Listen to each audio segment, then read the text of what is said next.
Maryse. Bonjour, Julien. Comme à notre habitude, on va commencer par les nouveautés sur les différentes tables de négociation. Si ça te convient, on pourrait commencer par la table fonctionnaire, étant donné qu'il y a eu des rencontres dernièrement, puis il y a un peu de mouvement. En fait, Julien, oui. Alors, à la table fonctionnaire, deux choses.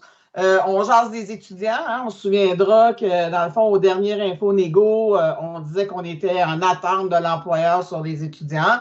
L'employeur nous a fait une proposition. Je te dirais qu'il ne fait pas notre affaire. Alors, donc, on est revenu à notre dernière séance de négociation sur les étudiants, particulièrement en vertu de l'équité salariale, puis particulièrement aussi sur la structure salariale.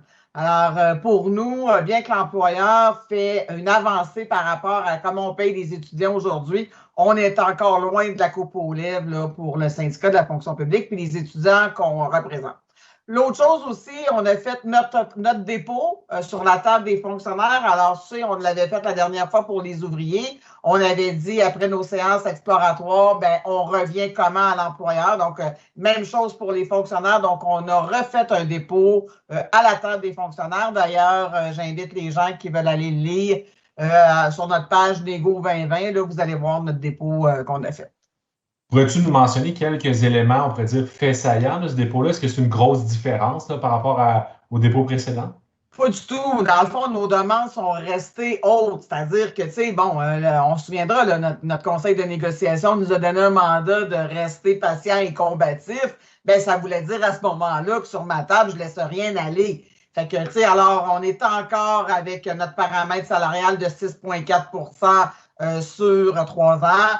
On demande aussi une reconnaissance d'expérience. Alors, après 10 ans, après 15 ans dans la fonction publique, on demande aussi que nos maximums, alors à nos échelons maximums, qu'on ait un 3 d'augmentation salariale, dans le fond, pour qu'on reconnaisse qu'il y a une pénurie de travailleurs. Là. Fait que donc, non, nos demandes, là, on n'a pas baissé nos demandes, bien au contraire, on les a maintenues, comme l'orientation de notre conseil de négociation nous le demande. Là.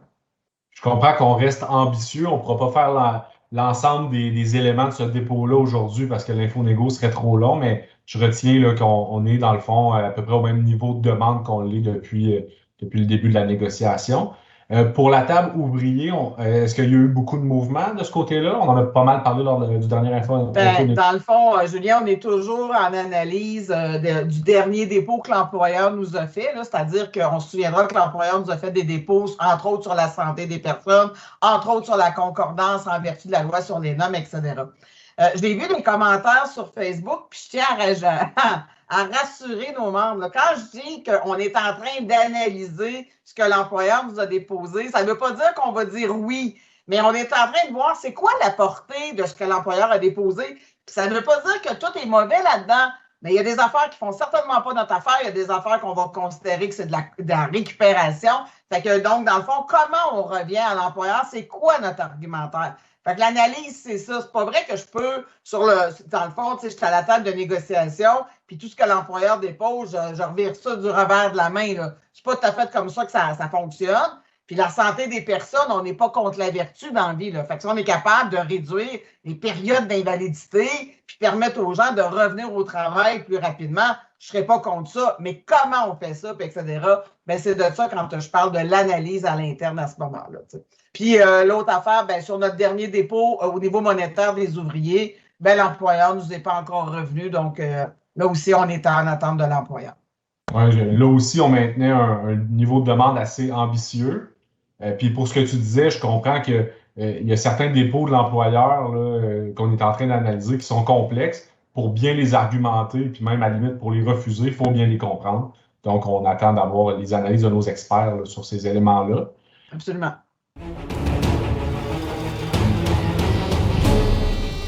Maryse, pour le sujet de la semaine, je pense qu'on va discuter du sujet de l'heure présentement en ce qui concerne les négociations, c'est-à-dire qu'il y a eu plusieurs ententes qui ont été rendues publiques, pas nécessairement toujours dans le détail, mais qui concernent d'autres syndicats du secteur public et qui, veut pas, font jaser nos membres. Dans certains cas, ils se demandent ce qu'il y a là-dedans. Est-ce que nous, on pourra les obtenir? Donc, est-ce que tu pourrais un peu nous dresser le portrait de c'est quoi notre réaction face à ces ententes-là présentement? Alors, dans le fond, bon, tu l'as dit, certaines tables ont eu des ententes de principe. On se souviendra que la FAE a une entente de principe. La CSQ, pour ce qui est la portion prof, puis ce qui est aussi pour la portion employé de soutien. Plus récemment, on a vu la FTQ qui a eu une entente, puis on a eu le SPGQ. Alors ça, le SPGQ, c'est quand même plus près de nous dans nos ministères et organismes, qui a eu une entente de principe. Évidemment, j'en connais pas tous les tenants et aboutissants parce que chacune des organisations syndicales, Julien, est comme nous. C'est-à-dire que quand on a fait une entente de principe, on ne veut pas que ça coule. Pourquoi? Bien, parce qu'on veut la présenter à notre conseil de négociation, puis ultimement à nos membres. Alors, c'est évident que quand ces organisations syndicales-là, entre autres FTQ, SPGQ, commenceront à faire des présentations à leurs membres, bien, l'entente va devenir publique. Alors là aussi, on va l'analyser à l'interne. Ça veut dire quoi? Si on faisait du copier-coller, par exemple, ça voudrait dire quoi pour nos membres qu'on représente? Puis, on ne fera pas de cachette là-dessus. Il va y avoir un conseil de négociation qui va être appelé avant longtemps en rencontre. On va les présenter, ces ententes-là. Mais tu sais, de ce que j'en sais présentement, les ententes sont en deçà de nos demandes. Fait que, alors, ce que SPGQ a eu, ce que FTQ a eu, ben, c'est en deçà des demandes à nous. Fait que là, on verra à ce moment-là, est-ce que l'orientation des conseils de négociation, tant fonctionnaires qu'ouvriers, sera différente. On verra, on aura de la discussion avec nos conseils de négociation. Ultimement, c'est ça, c'est les membres des conseils de négo qui nous ont donné le mandat d'être patients et déterminer ce qu'on applique présentement, puis ça sera eux de voir, à la lumière des informations qu'on a, s'ils décident de changer de stratégie ou de la maintenir. Est-ce que c'est l'avènement de ces ententes-là, Marie, ça t'inquiète par rapport à notre stratégie ou tu juges que c'est normal, qu'on pouvait s'y attendre d'une certaine façon? Bien, en fait, tu sais, Julien, du moment où le conseil de négo, tu le disais toi-même, nous a demandé d'être patient et combatif, bien, à ce moment-là, ça se pouvait que des ententes tombent sur les tables. Puis, tu sais, d'une négociation à l'autre, c'est toujours la même affaire. Il y en a un qui a une entente le premier, puis il y a quelqu'un qui a une entente le dernier. La dernière fois, c'était SPGQ qui a une entente en dernier, puis on m'a dit, « Hey, Marie, ne fais pas comme la dernière fois, là. Va pas avoir une entente avant le SPGQ, puis que le SPGQ, finalement, on se rend compte qu'il y a plus que nous. » Fait que, alors, tu sais, fait que moi, je me dis, aucun problème avec ça. Fait que, oui, qu'il y ait des ententes, j'ai pas de trouble. Maintenant, ça met de la pression, oui puis non. Nous autres, on a notre stratégie de négociation, puis on la maintient, puis on la suit, là. Voilà, c'est le côté, disons, combatif et patient qui s'applique à la lettre présentement. Absolument. Merci pour les explications, Marie. Pour la période des questions, Maryse, on va se poser deux questions. La première est pas mal en continuité avec ce dont on discutait précédemment dans la section sur les ententes dans d'autres organisations. On se fait poser la question, allons-nous avoir mieux que 6 sur 3 ans? Donc, on sait que les autres ententes sont basées sur 6 sur 3 ans. La FTQ a obtenu 6 de 2 par année pour 3 ans. Pareil pour la FAE puis la SPGQ. Alors, Maryse, allons-nous avoir mieux que ça? Dans le fond, tu sais, Julien, je veux que ça soit très clair, là. Quand le paramètre salarial commence à tomber sur les tables, c'est sûr que ça a une incidence. Pourquoi?